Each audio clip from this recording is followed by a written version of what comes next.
अगर आपको लगता है कि भगवान श्री राम के जन्म से रामायण का शुरुआत हुआ तो आप शायद गलत हैं। अगर आपको लगता है कि माता सीता के हरण से शायद रामायण का शुरुआत हुआ होगा तो फिर भी आप गलत हैं। अगर आपको फिर भी लगता है शायद रावण के जन्म से रामायण का शुरुआत हुआ होगा तो माय फ्रेंड आप फिर भी गलत हैं। So hello guys, my name is Shuprajit Bachad and I am going to start a series of video where I am going to discuss all the small details of Ramayana. And the today's part is about the great sage, the great visionary and the immortal author of Ramayana, Adi Kavi Maharshi Valmiki.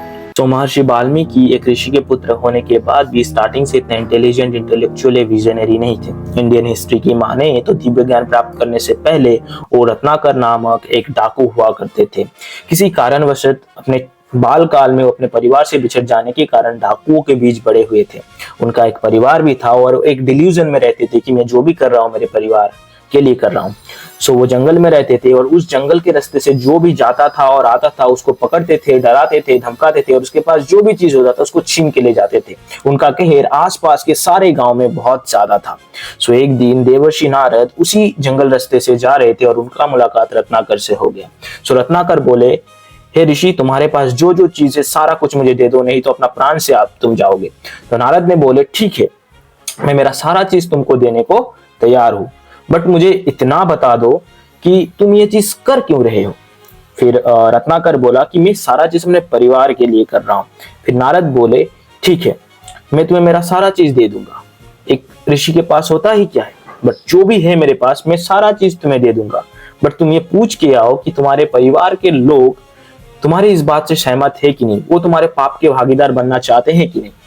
तो रत्नाकर हंस के बोला कि ये तो obvious बात है कि मेरे परिवार के लोग मेरे पाप के भागीदार होंगे कि मैं जो भी कर रहा हूँ उनके लिए कर रहा हूँ। तो बोले, जाओ, अगर तुम पूछ के आते हो तो मेरे पास जो भी चीज है मैं सारा चीज तुम्हें देने को तैयार हूँ। फिर रत्नाकर बोला कि तुम मुझे झूठ बोल रहे हो, मैं यहाँ से चला जाऊंगा, उसके बाद तुम प्लानिंग करके यहाँ से निकल पड़ोगे। फिर नारद बोले, मैं तुम्हें वचन देता हूँ कि मैं यहाँ से कहीं नहीं जाऊंगा, तुम घर जाओ और अपने परिवार से पूछो कि तुम्हारे पाप के भागीदार होना चाहते हैं कि नहीं। फिर रत्नाकर घर गया और अपने पत्नी से पूछा, क्या तुम मेरे पाप के भागीदार बनना चाहते हो। उसके पत्नी ने बोला कि आप घर के मर्द थे, आप जो भी करते हैं घर के लिए करते हैं, तो आप जो भी काम करे उसके पाप के भागीदार आप खुद होंगे, ना बल्कि मैं। तो इसको सुनने के बाद रत्नाकर के पैरों तले जमीन खिसक गई। वो फिर आया नारद जी के पास और उनके पैरों में पड़ गए कि ऋषिवर, मैं जो भी किया आज तक मेरे परिवार के लिए किया और उसी परिवार ने आज मुझे धोखा दे दिया, उसी परिवार आज मेरे साथ नहीं है, तो मैं क्या करूं। देवर्षि नारद जी ने बोला कि तुम राम राम जप करो, तुम इस पाप से मुक्त हो जाओगे और तुम दिव्य ज्ञान प्राप्त करोगे। बट रत्नाकर इतना पाप में मोहित था, मतलब इतना पाप कर चुका था कि वो राम नाम भी उच्चारण नहीं कर पा रहा था। फिर देवर्षि नारद ने बोला कि अगर राम उच्चारण नहीं कर पा रहे तो मरा उच्चारण करो, क्योंकि तुम 2 बार मरा उच्चारण करोगे तो 1 बार राम हो जाएगा और धीरे धीरे इवेंचुअली तुम भगवान श्री राम के नाम ले सकते हो।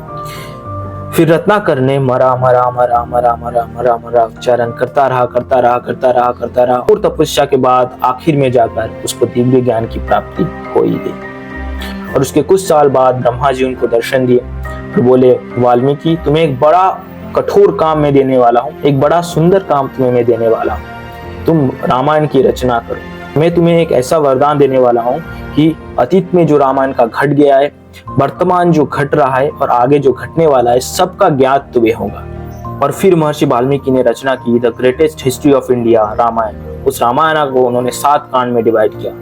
पहले आता है बाल कांड, उसके बाद अयोध्या कांड, उसके बाद अरण्य कांड, उसके बाद किष्किंधा कांड, उसके बाद सुंदरा कांड, युद्ध कांड और उत्तराखंड। सारे स्टोरी को हम जानने वाले हमारे अपकमिंग वीडियो में। So if you like this video please make sure तुम सब्सक्राइब करें। Thank you.